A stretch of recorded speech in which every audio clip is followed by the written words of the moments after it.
T'imagines-tu vivre une vie où la colère n'a pas de pouvoir sur toi? Une vie où, même dans les situations les plus tendues, tu peux garder ton calme et choisir comment réagir. La colère est une émotion qui, si nous ne la contrôlons pas, peut nous mener à des décisions que nous regrettons ensuite.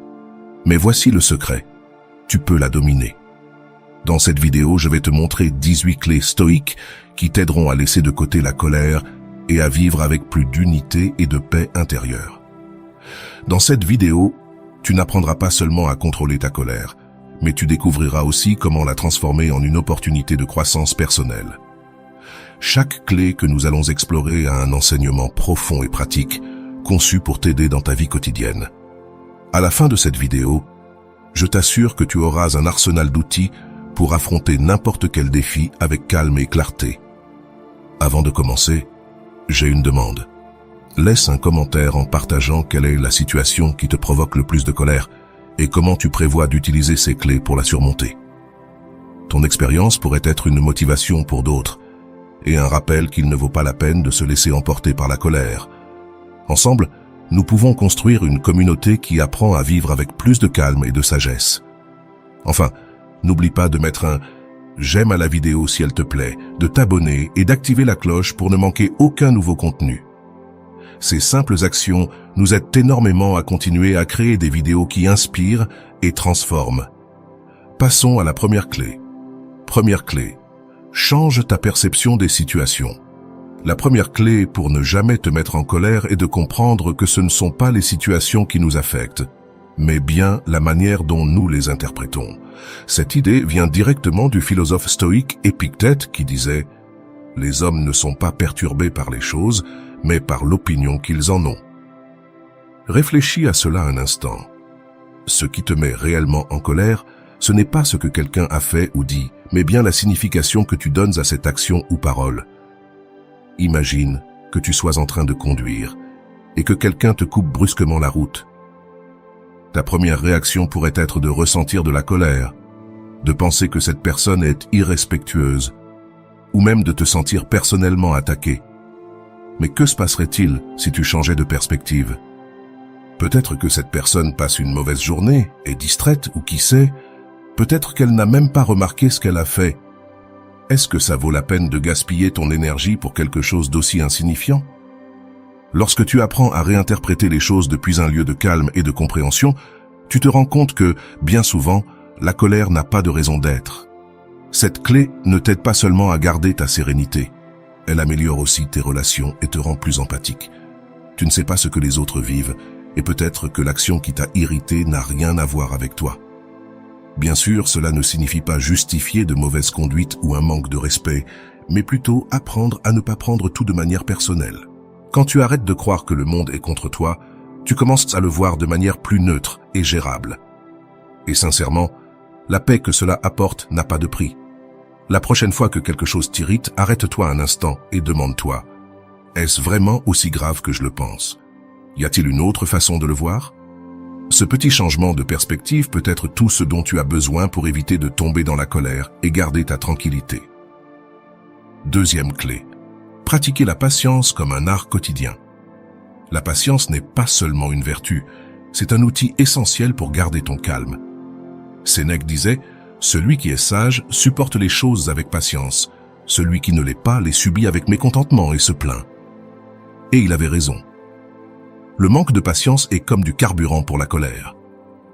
Plus nous voulons que les choses se passent rapidement, plus nous nous frustrons quand elles ne vont pas comme prévu. Pensez-y. Combien de fois t'es-tu énervé parce que quelque chose ne s'est pas passé au rythme que tu attendais? Cela peut être le trafic, une longue file d'attente au supermarché ou même l'attente d'une réponse importante de quelqu'un. C'est comme si notre cerveau passait en mode impatience et commençait à chercher des raisons de s'irriter. C'est là que la clé entre en jeu. La patience n'est pas quelque chose avec lequel nous naissons, c'est quelque chose que nous pratiquons. Chaque fois que tu te retrouves dans une situation qui met ta patience à l'épreuve, vois cela comme une occasion de la pratiquer. Par exemple, si tu es dans un embouteillage, au lieu de frapper ton volant ou de râler, utilise ce temps pour réfléchir, écouter un bon podcast ou simplement pratiquer la respiration profonde. La patience ne t'aide pas seulement à éviter la colère, elle te permet aussi de prendre de meilleures décisions. Lorsque tu agis depuis le calme, tu réfléchis plus clairement, et c'est essentiel pour gérer toute situation. De plus, la patience ne fait pas seulement du bien à ta vie, elle améliore aussi celle de ceux qui t'entourent. Personne ne veut être proche de quelqu'un qui est toujours sur le point de perdre son calme. Alors, la prochaine fois que tu sentiras ta patience s'épuiser, rappelle-toi que c'est juste une épreuve et tu peux la surmonter. Avec le temps, tu verras que cette pratique constante réduira non seulement tes accès de colère, mais t'aidera également à développer une force émotionnelle qui te rendra imparable. La patience est vraiment un art et tu peux le maîtriser. Troisième clé, apprends à ignorer l'insignifiant. Tout ne mérite pas ton attention et encore moins ta colère. Les stoïciens nous enseignent qu'une partie de la sagesse consiste à savoir quelles choses il faut laisser passer. Épictète l'a exprimé magnifiquement. Si tu te préoccupes de quelque chose de petit, tu te rends petit. Et c'est vrai. Lorsque tu laisses des choses insignifiantes t'irriter, tu remets ta paix à quelque chose qui, en réalité, n'a aucune valeur. Pense à ton quotidien. Quelqu'un t'interrompt en pleine conversation, quelqu'un laisse un commentaire désagréable sur les réseaux sociaux ou un inconnu te lance un regard mauvais dans la rue. Oui, ça peut déranger sur le moment. Mais si tu prends une seconde pour réfléchir, tu te rendras compte que ces choses n'ont aucune importance dans le grand schéma de ta vie. Pourquoi laisser quelque chose d'aussi trivial te voler ton calme? Apprendre à ignorer l'insignifiant, ce n'est pas être indifférent, c'est faire des priorités. C'est reconnaître que ton énergie émotionnelle est limitée et que tu ne dois pas la gaspiller pour des choses qui ne t'apportent rien de positif. La prochaine fois que quelque chose t'embête, demande-toi, est-ce que cela a vraiment de l'importance? Est-ce que cela affectera ma vie demain, la semaine prochaine ou dans un an? La plupart du temps, la réponse sera non. De plus, pense à la liberté qui vient avec l'ignorance de ce qui ne mérite pas ton temps. En ne réagissant pas, tu gardes le contrôle sur toi-même. Tu ne laisses pas les autres ou les circonstances dicter comment tu te sens. C'est un pouvoir pur. Donc, la prochaine fois que quelque chose de petit essaie de te mettre en colère, fais un effort conscient pour lâcher prise. Ignore-le, ne lui donne même pas de place dans ton esprit. Pratiquer cette capacité non seulement réduira considérablement tes accès de colère, mais te rendra aussi plus léger et plus libre. Rappelle-toi, tout ne mérite pas ton attention, et encore moins ta paix intérieure. Quatrième clé, respirer avant de réagir. Cette clé peut sembler simple, mais elle est l'une des plus efficaces. Lorsque tu sens que la colère est sur le point de t'envahir, arrête-toi simplement et respire. Sénèque disait « La première impulsion n'est pas en notre pouvoir, mais la seconde l'est. » Ce moment de pause, entre l'impulsion initiale et ta réaction, est là où réside ton pouvoir. Quand tu fais face à une situation qui te dérange, ton corps et ton esprit réagissent presque automatiquement. Tu peux ressentir ton cœur s'accélérer, tes muscles se tendre et ton esprit commencer à chercher des raisons de justifier ta colère. Mais voici la clé. Cette réaction initiale ne définit pas ce que tu feras après. Tu as un instant, un petit espace mais crucial, où tu peux choisir de prendre une grande inspiration. Cela te permet de reprendre le contrôle. Inhale lentement par le nez, garde l'air quelques secondes, puis expire par la bouche. Ce simple acte envoie un signal à ton cerveau que tu n'es pas en danger, que tu n'as pas besoin de réagir impulsivement. Respirer ne te calme pas seulement physiquement, cela te donne aussi le temps de réfléchir. Beaucoup de fois, lorsque nous réagissons immédiatement, nous le faisons de manière excessive ou inappropriée. Mais en respirant, tu donnes à ton esprit l'occasion d'évaluer la situation avec plus de calme et de rationalité. Par exemple, imagine que quelqu'un te dise quelque chose de blessant. Au lieu de répondre sur le champ et peut-être d'aggraver la situation, respire. Ce moment de pause pourrait faire toute la différence entre réagir avec colère ou répondre avec sérénité. Et le meilleur dans tout ça, c'est qu'en gardant ton calme, tu prends le contrôle de la situation et de toi-même. La prochaine fois que tu sentiras la colère arriver, souviens-toi de cette clé, respire profondément et accorde-toi l'espace nécessaire pour choisir ta réaction. Comme diraient les stoïciens, nous ne pouvons pas contrôler ce qui nous arrive, mais nous pouvons contrôler comment nous y répondons. Et c'est cette réponse qui compte. Commence avec quelque chose d'aussi simple qu'une respiration. 5e clé. Ne prends pas les choses de manière personnelle. Savais-tu que la plupart de la colère provient du fait de croire que tout ce que font les autres doit avoir un rapport avec toi? Il est facile de tomber dans ce piège, mais les stoïciens nous enseignent que les actions des autres parlent plus d'eux que de nous. Cela a été parfaitement résumé par l'âme qui se teint de la couleur de ses pensées. C'est pourquoi, ne te laisse pas entraîner par les actions des autres. Pense-y, quelqu'un te critique, t'ignore ou agit de manière grossière avec toi.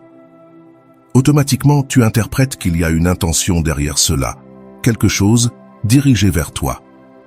Mais que se passe-t-il si tu t'arrêtes un moment et considères que cette personne traverse probablement ses propres problèmes et que son comportement n'a rien à voir avec toi? Par exemple, si un collègue de travail est de mauvaise humeur et te répond de manière brusque, au lieu de supposer qu'il s'agit d'une attaque personnelle, demande-toi si cette personne ne traverse pas quelque chose de difficile. Changer cette perspective t'aidera non seulement à éviter la colère, mais favorise aussi l'empathie et la compréhension. Quand tu arrêtes de prendre les choses de manière personnelle, tu libères une charge émotionnelle inutile. Cela ne signifie pas que tu dois accepter des comportements toxiques ou des manques de respect, mais comprendre que tout ne tourne pas autour de toi. À la fin de la journée, les actions des autres sont le reflet de leur monde intérieur, pas du tien. Alors, la prochaine fois que quelqu'un dira ou fera quelque chose qui pourrait t'irriter, souviens-toi de cette clé. Fais une pause, réfléchis et demande-toi si cela a vraiment à voir avec toi ou si c'est un reflet de ce que cette personne traverse. Lorsque tu atteins ce niveau de détachement, la colère perd son pouvoir sur toi et tu gagnes quelque chose de bien plus précieux, ta paix intérieure. 6e clé, reconnaître le coût de la colère. La colère peut sembler justifiée sur le moment, mais elle vaut rarement ce qu'elle nous coûte. Sénèque disait « Rien ne consomme plus d'énergie et ne donne moins de résultats que la colère », et c'est vrai. Lorsque nous nous laissons emporter par cette émotion, nous finissons épuisés émotionnellement, ruinant des moments importants et bien souvent endommageant des relations qui nous sont chères. Pensez-y. Combien de fois as-tu perdu du temps précieux parce que tu étais en colère?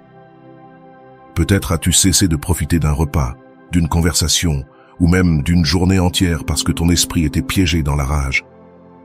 Et qu'as-tu gagné avec cela? Le plus probable est que rien. La colère ne résout pas les problèmes, elle ne construit pas de solutions et ne nous fait définitivement pas nous sentir mieux. De plus, le coût de la colère n'est pas seulement émotionnel, il est aussi physique. Des études ont montré que la colère prolongée augmente le stress, affecte le cœur et peut même affaiblir notre système immunitaire.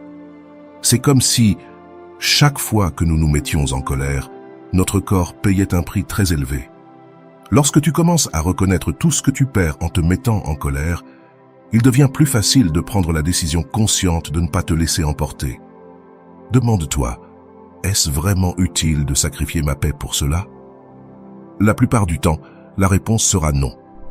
Un exemple simple, imagine que quelqu'un te coupe la route en conduisant. Bien sûr, tu pourrais passer les 15 minutes suivantes en colère, à insulter cette personne dans ta tête et à revivre la scène encore et encore. Mais pourquoi? Cette personne n'a probablement même pas remarqué ce qu'elle a fait, et toi, tu es celui qui finit par porter l'émotion négative. La prochaine fois que tu sentiras que la colère va surgir, réfléchis à son coût. Préfères-tu investir ton énergie dans quelque chose de productif ou laisser la colère te consumer? Reconnaître ce prix est le premier pas pour choisir le calme plutôt que la colère. Et souviens-toi, ta paix intérieure vaut toujours plus que n'importe quelle provocation extérieure. 7e clé. Pratique l'empathie comme première réponse. Lorsque quelqu'un fait quelque chose qui pourrait t'énerver, au lieu de réagir avec colère, essaie de te mettre à sa place. Marc Aurèle nous a rappelé « Quand tu te mets en colère contre quelqu'un, souviens-toi que les êtres humains sont comme toi, qu'ils luttent avec leur propre fardeau. » Et cette simple pratique peut transformer totalement la manière dont tu affrontes les conflits. Pense à cela. Combien de fois avons-nous supposé que quelqu'un agissait de telle ou telle manière uniquement pour nous embêter, mais si ce n'est pas le cas, peut-être que cette personne qui t'a répondu de façon rude a passé une journée terrible ou traverse quelque chose que tu ne vois pas. Peut-être que cette attitude qui te dérange est le reflet de tes propres insécurités, de ta fatigue ou de ta frustration. Par exemple, imagine que tu es dans une longue file d'attente et que quelqu'un te grille. Ta première réaction pourrait être la colère.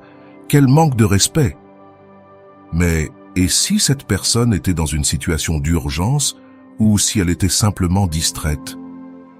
Est-ce que cela vaut vraiment la peine de te consumer émotionnellement pour une chose aussi insignifiante?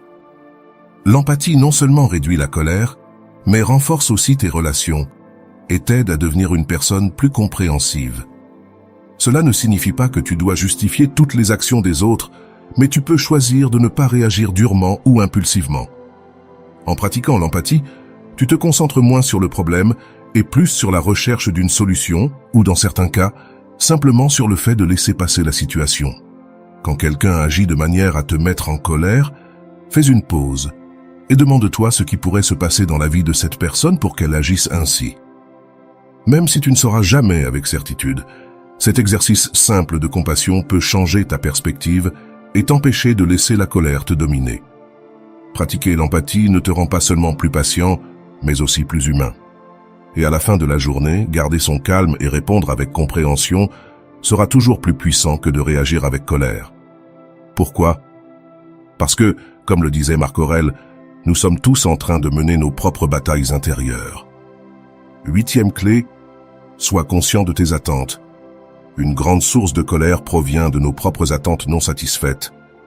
Épictète disait « Quand tu attends que les choses soient d'une certaine manière et qu'elles ne le sont pas, le problème n'est pas dans les choses, mais dans tes attentes. » Et cette phrase a tout son sens. Souvent, la colère surgit non parce que quelque chose est objectivement mauvais, mais parce que nous nous attendions à ce que cela soit différent. Imagine que tu organises une réunion et que tu attends que tout le monde soit à l'heure, mais quelqu'un arrive en retard et cela te dérange. Pourquoi? Parce que dans ton esprit, tu avais déjà déterminé comment les autres devaient se comporter. Le problème, c'est que nous ne pouvons pas contrôler les actions des autres ni les circonstances externes, et quand nos attentes ne sont pas remplies, la frustration apparaît. Voici la clé. Ajuste tes attentes à la réalité. Il ne s'agit pas de te contenter de ce qui se passe, mais de comprendre que la vie ne suivra pas toujours tes plans, et ce n'est pas grave. Au lieu d'attendre que tout se passe parfaitement, ou que les gens agissent toujours comme tu le désires, accepte qu'il y aura des imprévus, des erreurs et des situations échappant à ton contrôle. Par exemple, si tu sais que la circulation est imprévisible, ne te mets pas en colère quand tu te retrouves coincé dans un embouteillage. Prépare-toi à l'avance ou accepte simplement que cela fasse partie du voyage. Si tu t'attends à ce que quelqu'un soit toujours gentil et attentionné, souviens-toi que tout le monde a des mauvais jours et ne sera pas toujours à la hauteur de tes attentes. Lorsque tu baisses tes attentes ou que tu te prépares à l'inattendu, tu réduis considérablement les occasions de te mettre en colère. Au lieu de te sentir déçu, tu peux adopter une attitude d'acceptation et d'adaptabilité.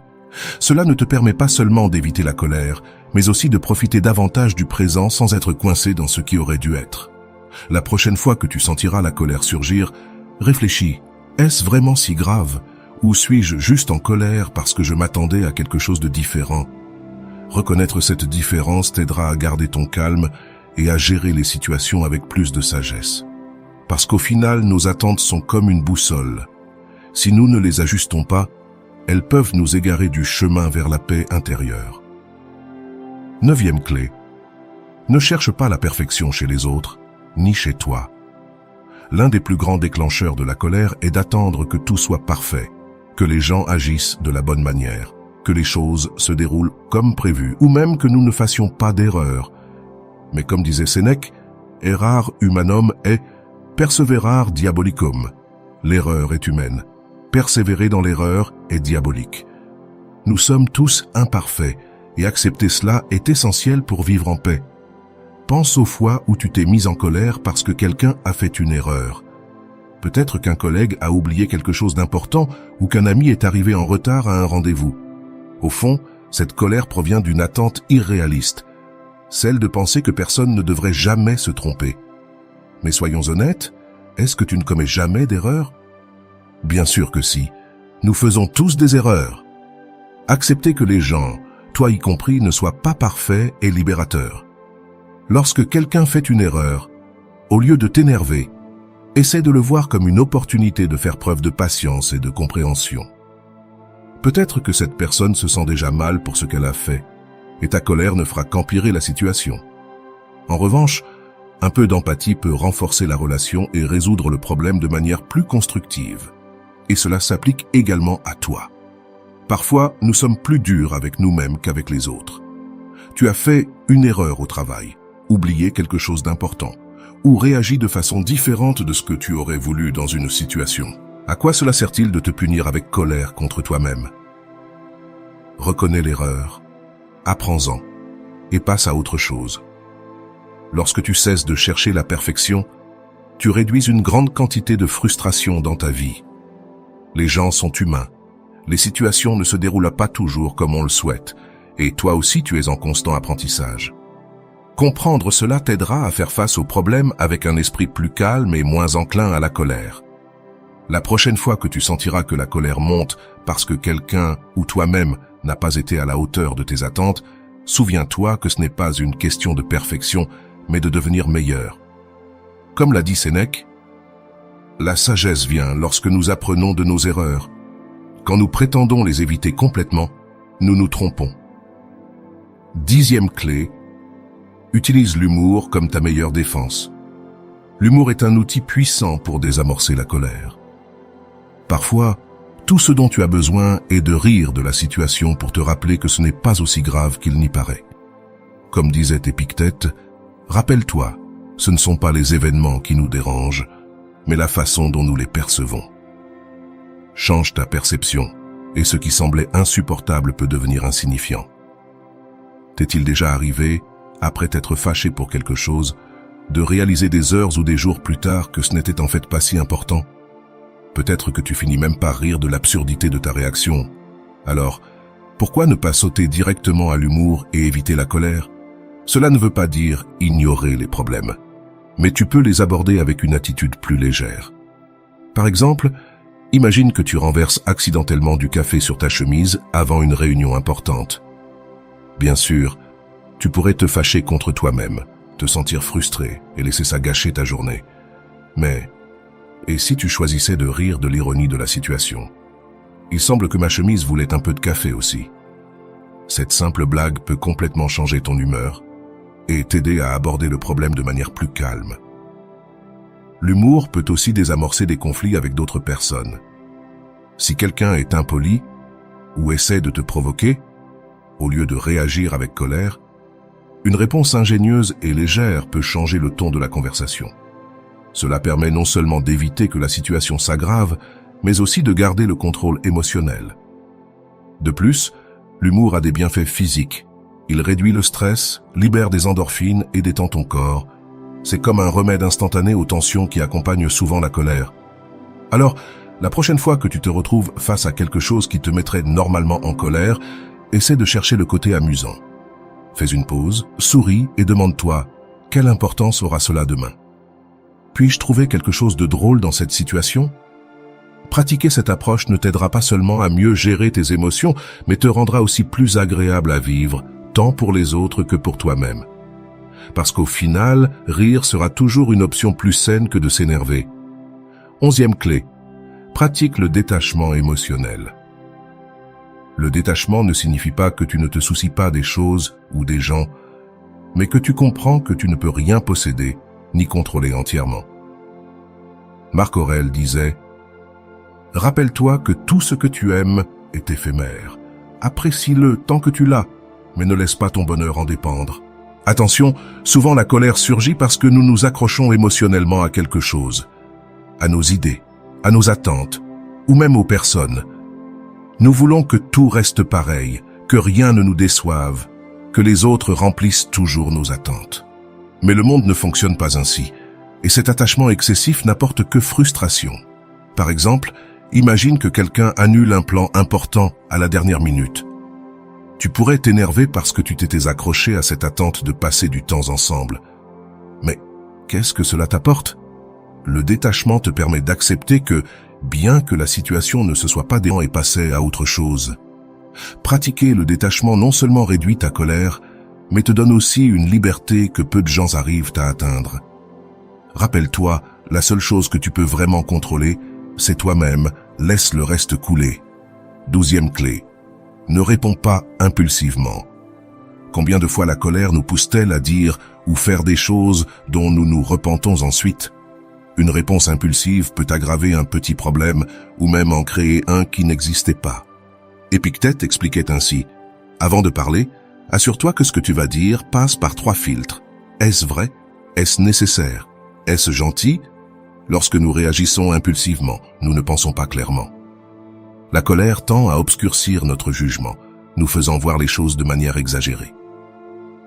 C'est à ces moments-là que dire quelque chose de blessant ou agir de manière précipitée peut endommager des relations importantes ou compliquer encore davantage une situation. Imagine que quelqu'un t'envoie un message avec un ton que tu interprètes comme offensant. Ta première réaction pourrait être d'écrire quelque chose de tout aussi fort, voire pire. Mais que se passerait-il si tu prenais un moment avant de répondre?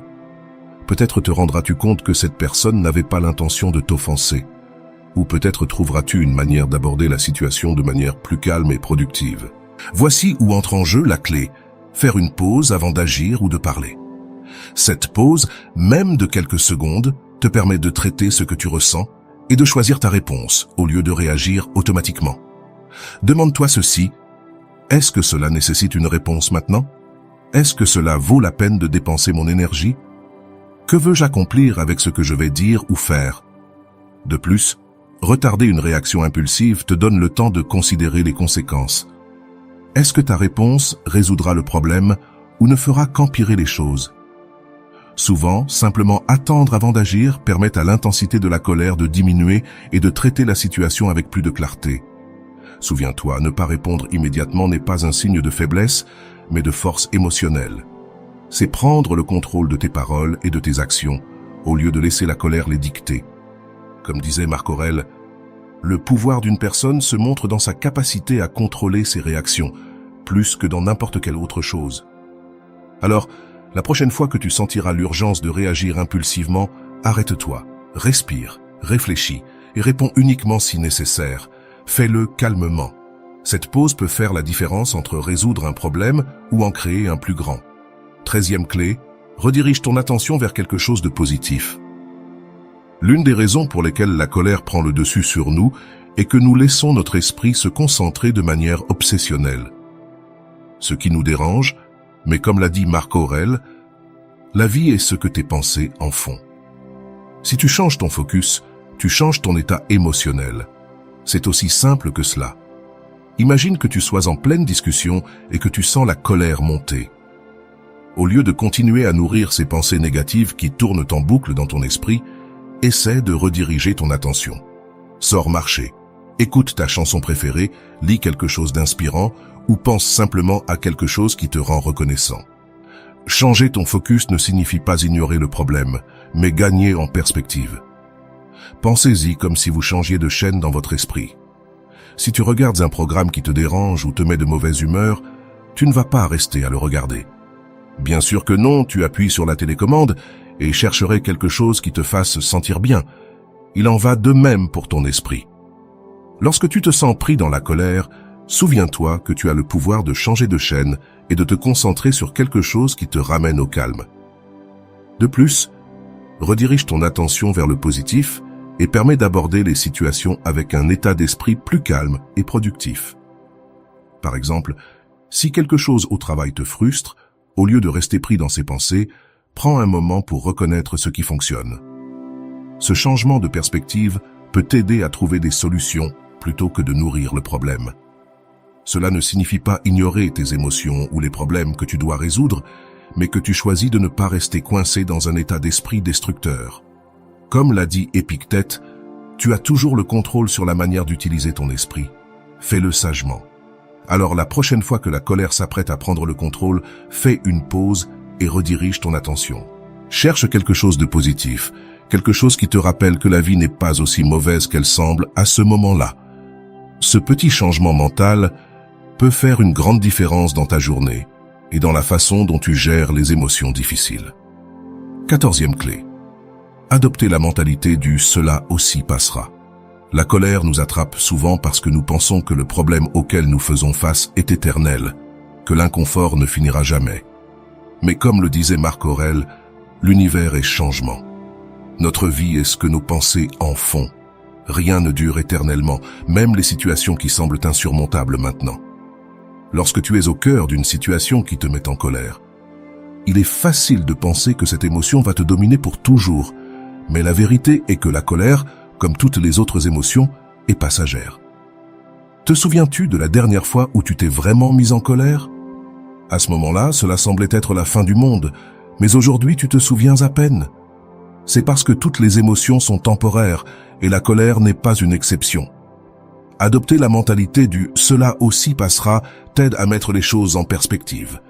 Si tu fais face à un conflit, une frustration ou une injustice, rappelle-toi que ce n'est qu'un moment dans le temps.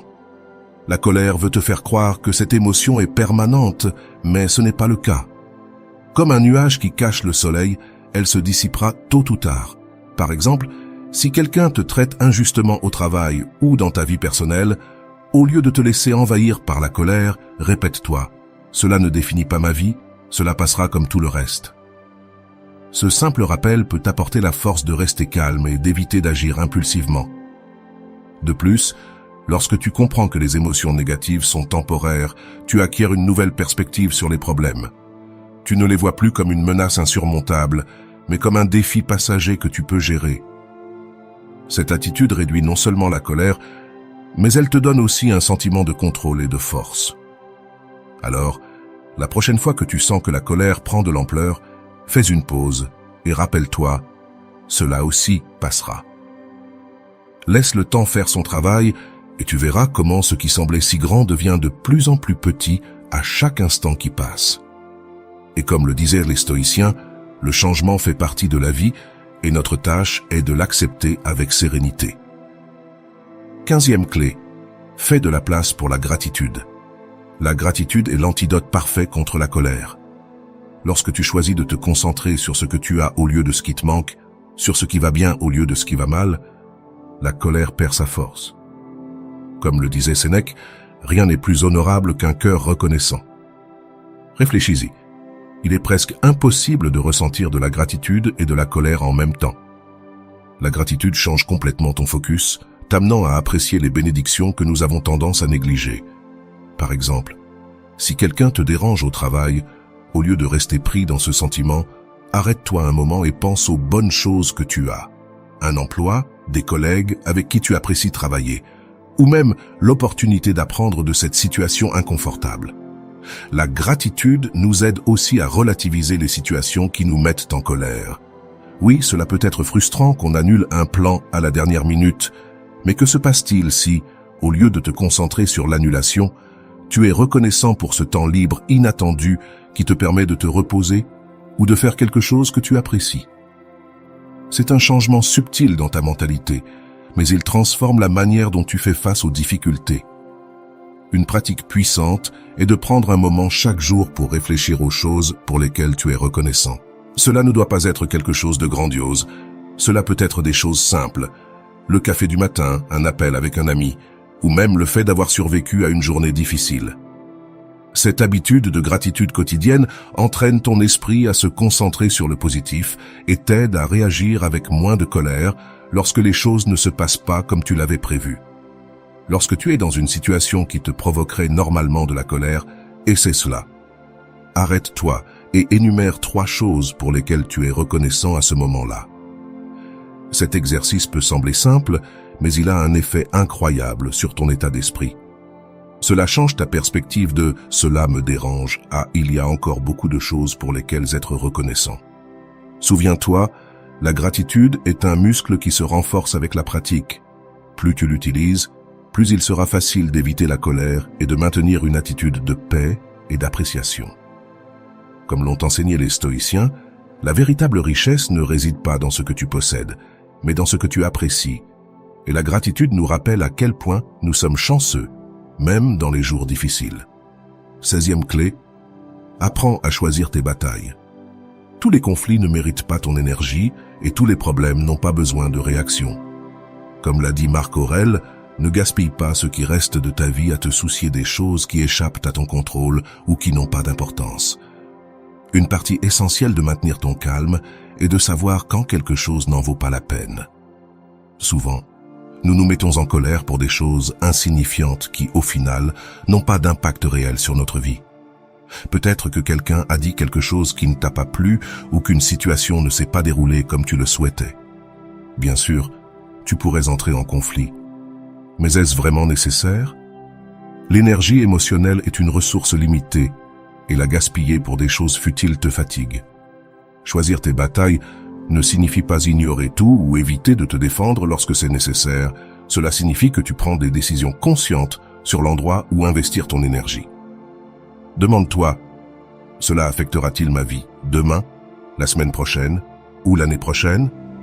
Est-ce que cela compte vraiment assez pour que je me mette en colère? Si la réponse est non, alors il est probablement mieux de passer à autre chose. Par exemple, si quelqu'un fait un commentaire négatif sur les réseaux sociaux, tu peux décider de l'ignorer au lieu de t'engager dans une discussion inutile. Ou si un inconnu est grossier avec toi en public, tu peux choisir de garder ton calme et de ne pas laisser ce moment gâcher ta journée. Parfois, le véritable pouvoir réside dans le fait de ne pas réagir. Lorsque tu apprends à choisir tes batailles, tu réalises que beaucoup de choses qui te dérangeaient avant ne méritent pas ton attention. Cela réduit non seulement ta colère, mais cela te donne aussi plus de temps et d'énergie pour te concentrer sur ce qui est vraiment important, tes objectifs, tes relations et ton bien-être personnel. Ainsi, la prochaine fois que quelque chose ou quelqu'un essaie de te provoquer, arrête-toi un moment et demande-toi, est-ce une bataille que je veux livrer? Si ce n'est pas le cas, laisse-le aller. Maintenir ta paix intérieure sera toujours plus précieux que de gagner un conflit futile. Comme l'ont enseigné les stoïciens, la vraie force réside dans la sérénité, pas dans la lutte constante. Tes propres déclencheurs. Une des meilleures manières d'éviter la colère est de te connaître toi-même. Quelles situations, paroles ou actions ont tendance à allumer cette étincelle en toi? Comme l'a dit Épictète, connais-toi toi-même et tu sauras ce qui te touche. Savoir cela te permettra de contrôler ta réaction. Reconnaître ses propres déclencheurs est essentiel pour garder le contrôle. Nous avons tous des points faibles, ces choses qui nous irritent plus rapidement que d'autres. Peut-être détestes-tu qu'on t'interrompe quand tu parles, qu'on te fasse attendre ou qu'on critique ton travail sans tact. Il n'y a rien de mal à avoir ces déclencheurs. L'important est de les identifier et de te préparer à les gérer. Par exemple, si tu sais que les critiques te dérangent, au lieu de réagir avec colère, la prochaine fois que quelqu'un dira quelque chose de négatif, arrête-toi un moment et souviens-toi, c'est un déclencheur pour moi, mais je n'ai pas à le laisser me contrôler. Cette conscience de toi-même est puissante, car elle te donne l'espace nécessaire pour choisir une réponse plus calme. Comprendre tes déclencheurs te permet de travailler dessus. Si quelque chose de spécifique te dérange toujours, demande-toi pourquoi. Peut-être que cela est lié à une insécurité ou à une attente que tu peux ajuster. Par exemple, si quelqu'un te dérange en arrivant en retard, tu pourrais réfléchir à si tu es trop rigide dans tes attentes. En travaillant sur tes déclencheurs, tu réduis leur impact sur ta vie. Une autre méthode utile est de te préparer aux situations qui pourraient t'irriter. Si tu sais qu'une réunion avec une personne difficile pourrait te déranger, prépare-toi mentalement. Rappelle-toi que tu as le contrôle de ta réaction et que tu n'as pas à laisser ces paroles ou actions t'affecter.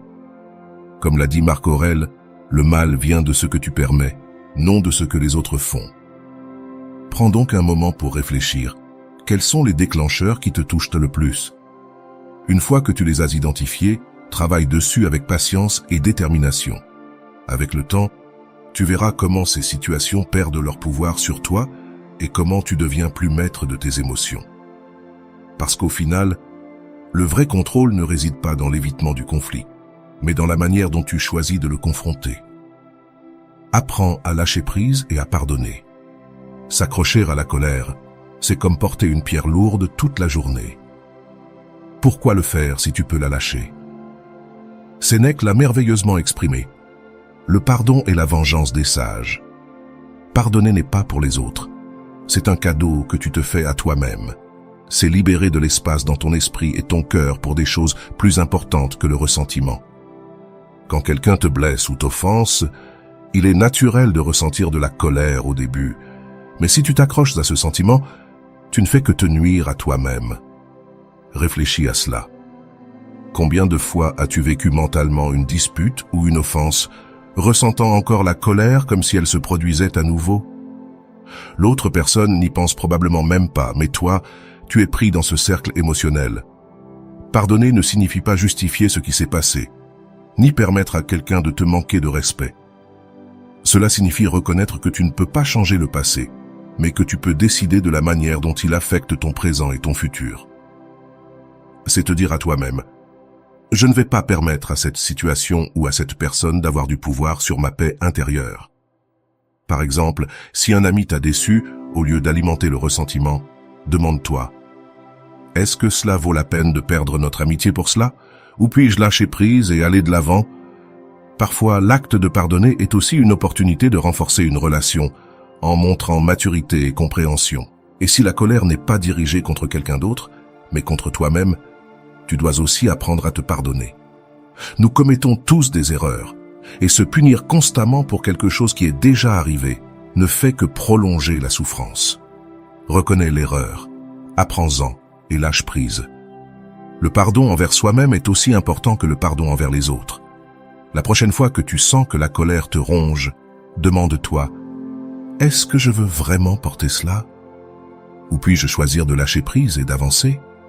Pardonner est un acte de courage, car cela demande de mettre ton bien-être au-dessus de ton orgueil. Et comme les stoïciens nous l'ont enseigné, le véritable pouvoir réside dans la tranquillité qui vient avec le détachement, pas dans le fait de s'accrocher à ce qui te blesse. Lâche la pierre et profite de la liberté que cela apporte. Et voilà, j'espère que vous avez trouvé beaucoup de valeur dans cette vidéo. Merci d'être resté jusqu'à la fin de cette vidéo. J'adore quand vous faites ça. J'espère vous revoir dans une autre vidéo.